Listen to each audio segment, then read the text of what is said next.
Hey everybody, I'm Go Veer Go Home. Welcome back to my channel. We've got another unboxing for you. It must be a miracle of sorts. We actually are on our second new Via Rail locomotive of 2024. Keep them coming. Keep them coming because, I love my Via Rail stuff. So to add something else here, hopefully it's a lot better than my last one. You know what I'm talking about. But we're going to crack this open and we're going to take a look at it. We're going to put it through the ringer and we'll have it running around too. So that's coming up next.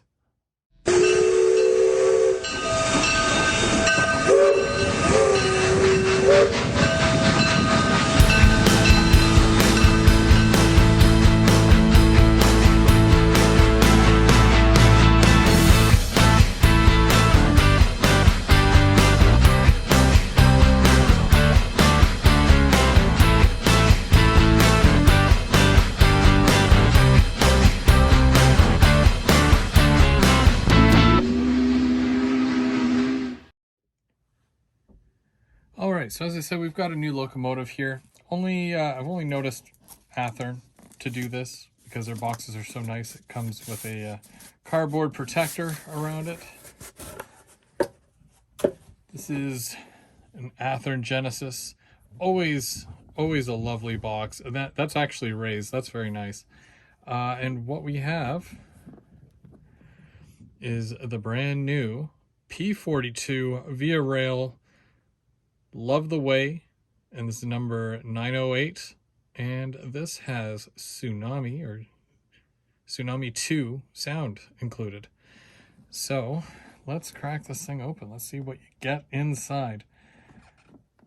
Now, I've never owned a P42 before, but this is definitely not the first run of P42s and Via Rail P42s.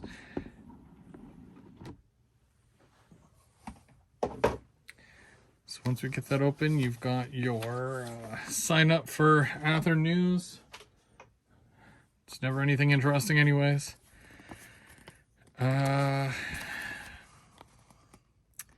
Warranty. Better hope you're covered. And this is your P40 and P42 exploded parts diagram, just in case you're gonna need replacement parts. They're all labeled there for you. Cool. And now the unveiling. Wow, that's nice. This is as modern as it gets. This is still on the rails. It came out a few years ago, this wrap. And I've been waiting for the F40 to be done just like this, but we got the P42 first. So let's get this thing out of the plastic.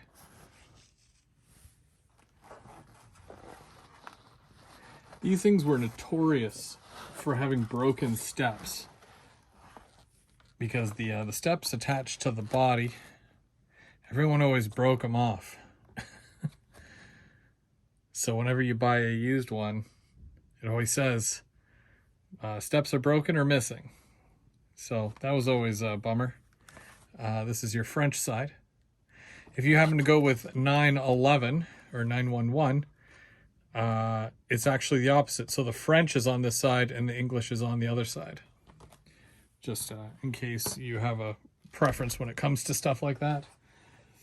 Also included in the box, of course, it looks like some extra steps, and looks like a windshield cover of some sort.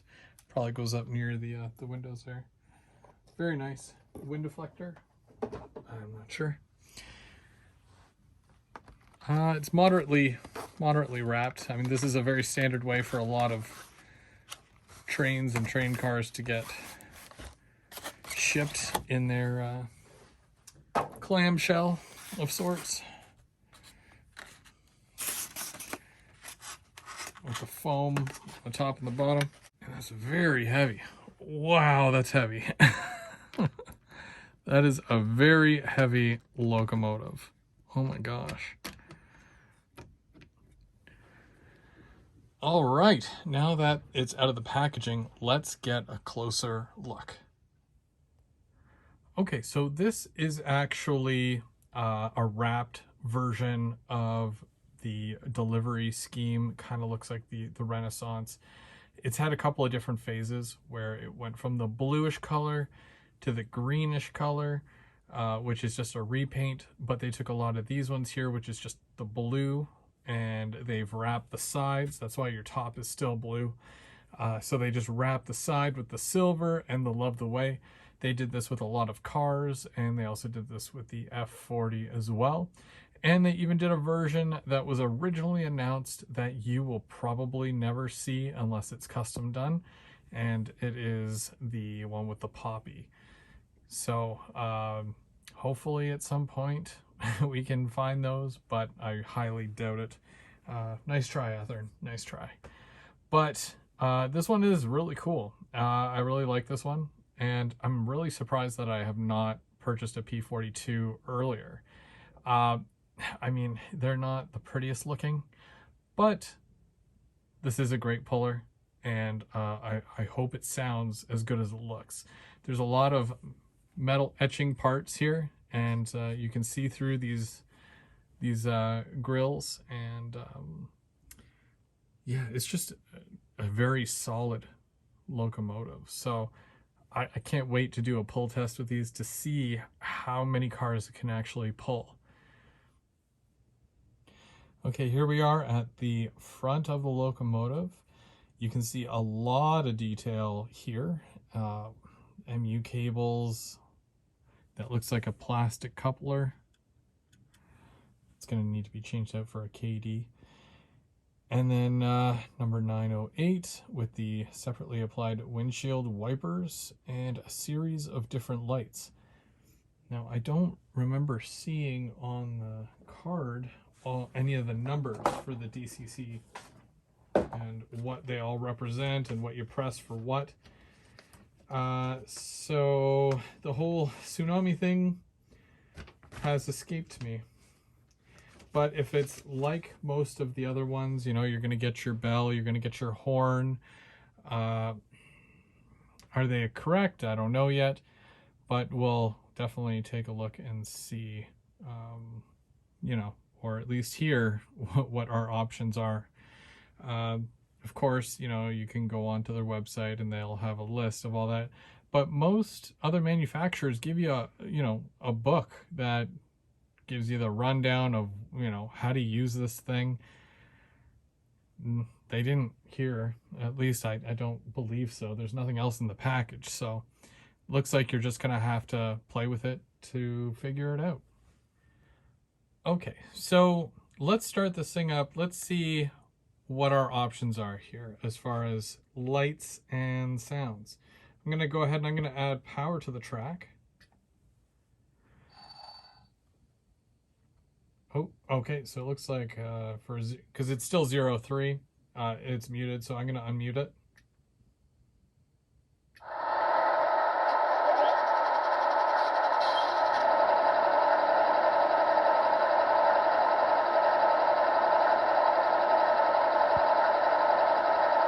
Doesn't sound too bad so far.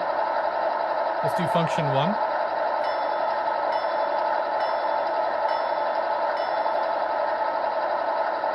Okay, so I'm not sure if that's the correct bell. I hear that it's supposed to have an E-bell, and that does not sound like an E-bell.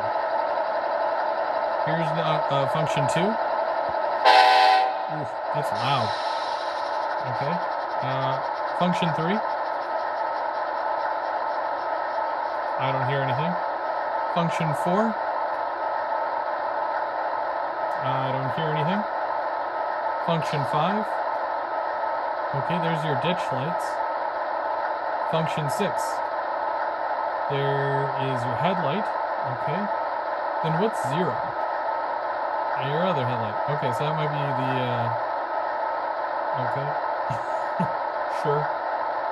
Okay, F7. Okay.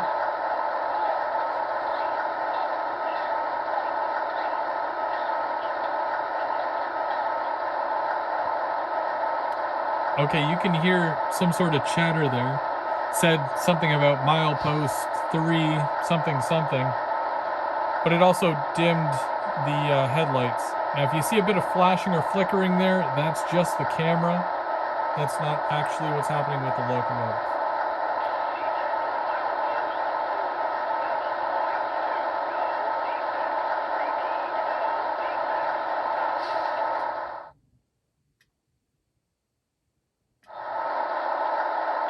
You can't hear, it sounds like it's RTC, but you can't hear them because the engine is so loud. Here's function 9.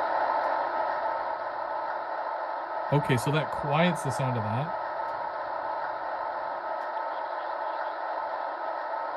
Problem is it turns down the sound of everything. So when I play the horn again, see, that's a more appropriate level, where the other one was way too loud. So function 9 dims the sound.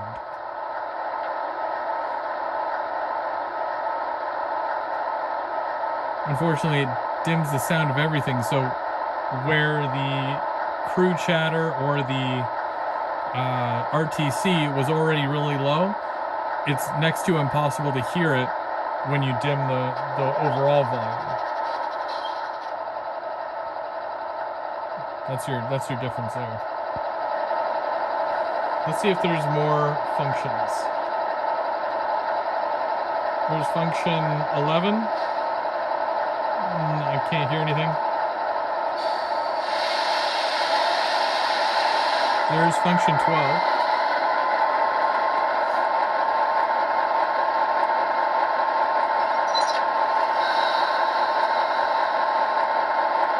Function 13. There's your coupler. Function 14. I don't hear anything. Function 15.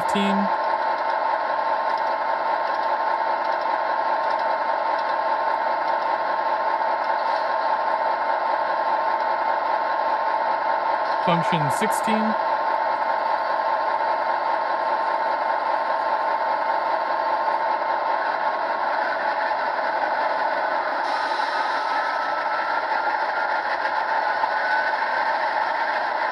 That almost sounds like a prime mover.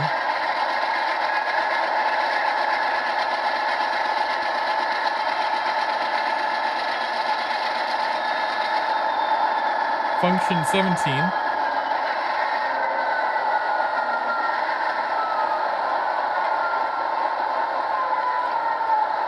Function 18.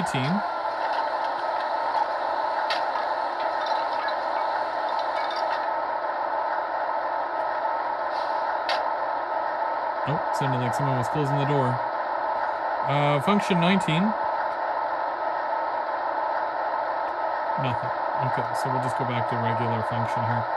Okay, so that's a good amount of sounds. How many of those will you actually use? I don't know. I don't like that the coupler function is way up in the, I think it was number 13. But, yeah, sounds are okay. I'll give you my overall score after, once I play with it a little bit and have it running around. We'll see how it actually works.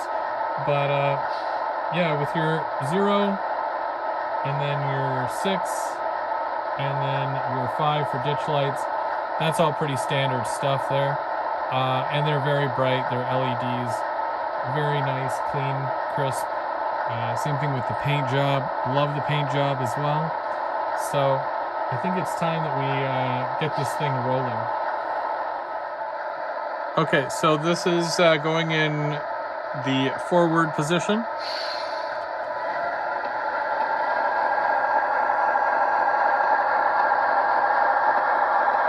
That's speed step 5. And we're going to back it up.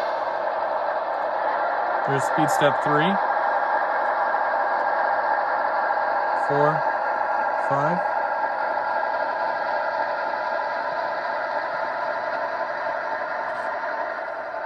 It's very responsive with your controller. So when you turn it off, it doesn't have that glide to it where it continues rolling and then slows down and comes to a stop. So if I go up to, let's say 5, and then I turn it right down to 0, it stops right away. So it doesn't slowly come down to a stop. Okay, so this is the rear end. When you hit F0 and you're going in reverse, that is going to be your reverse light. Option or function 5 and 6 don't really do anything here. That's about it. But it still looks nice even from this side. And I think it's time we start pulling it around and see if we can get some trains on the go. Here's one more test I want to do. This is the coupler, and that's the height gauge. You can kind of see that they are basically spot on, which is really good. And that's the front. Let me check the back. These couplers are spot on with NMRA specs, which is great because I'm tired of getting locomotives that aren't.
Okay, so here's one more thing that I've noticed here.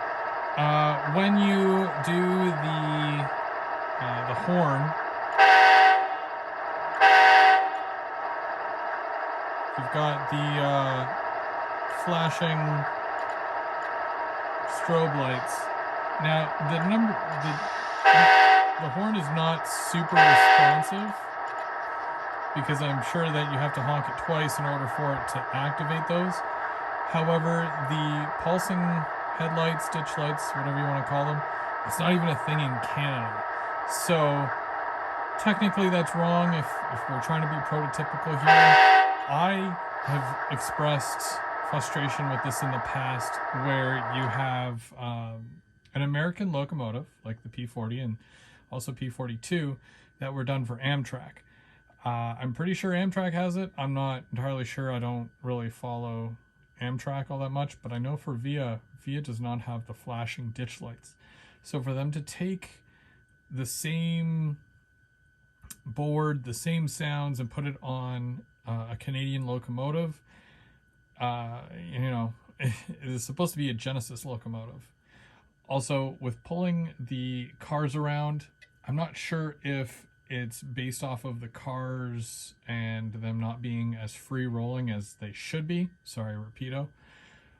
But four cars works okay going up at 2%, but 5 cars really bogs it down. It still moves. It still goes up that 2% grade, but you can see the speed drastically reduce when you hit that incline. And it's not just on my Helix, it's on other parts of the layout too, anywhere where there's a 2% grade. And I don't ever go beyond 2% because I'm okay with 2%, but it's still not even really working all that well on a 2% grade with 5 cars. Now the F40s that I have, I can do 5 cars no problem, even with the fact that they are bogged down a bit. However, the P42 is kind of lacking in that department. And that was something that we were kind of worried about with the Bachmann Charger as well. I had a lot of issues with the Charger, and when you start to add more and more cars, it really bogs it down. Again, those cars were not that free rolling either, as you guys have seen in my roll-off demonstration of different passenger cars. So is the locomotive good on its own? Yes, but it always pulls cars. Will it be pulling the LRC cars? Absolutely. Does anybody else make a better rolling LRC car? No. No one else makes LRC cars. Now, they are due for a tune-up with oil and whatnot, but this is, right out of the box, you want to know how many cars can I pull. Okay, so let's take a look at the stats here. We've got 5 categories, and they're going to equal about 20 points each, and that equals 100 points total. And we'll add them up after, but we're basing it off of scale, the coupler height, and wheel gauge. We want to look at the function, movement, fast and slow. Is it smooth? And of course, paint and detail, making sure everything is clean. The proto-likeness, if they say it's close to the real thing, we'll see. Sound and features, it is a sound model, and we can also take a look at the lights.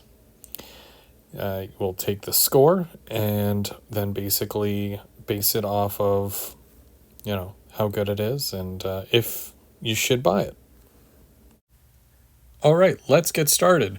So when it comes to scale, the coupler height was perfect. The wheel gauge was perfect. It's getting a 20 out of 20 from me. Next up is function. It is very smooth moving, but due to a few issues I felt I had with it pulling cars and with it just coming to a complete stop when you turn it down, it's only going to get 17 out of 20. Next up, paint and detail. Beautiful box, beautiful train. The painting is very clean on it. You're getting a 20 out of 20. For proto-likeness, there was a couple of things side by side that I didn't find comparable with the real model. That's why it's getting 18 out of 20. And lastly, we're going to look at the sound and features. The bell was so quiet, you couldn't even hear it. The ditch lights flash for some reason. That's not even Canadian. I'm pretty sure this is all the decoder, and that's why I usually go with lock sound. That's why it's getting 15 out of 20. All things considered, once we tally up our scores, it gives us 90 out of 100. If this is something that you've been waiting for a while, I suggest to go grab it. I'm a little indifferent about it, but it's nothing that we can't fix. Thank you so much for watching. I'm Go Via or Go Home. Stick around, because coming up real soon is my 2024 roster update.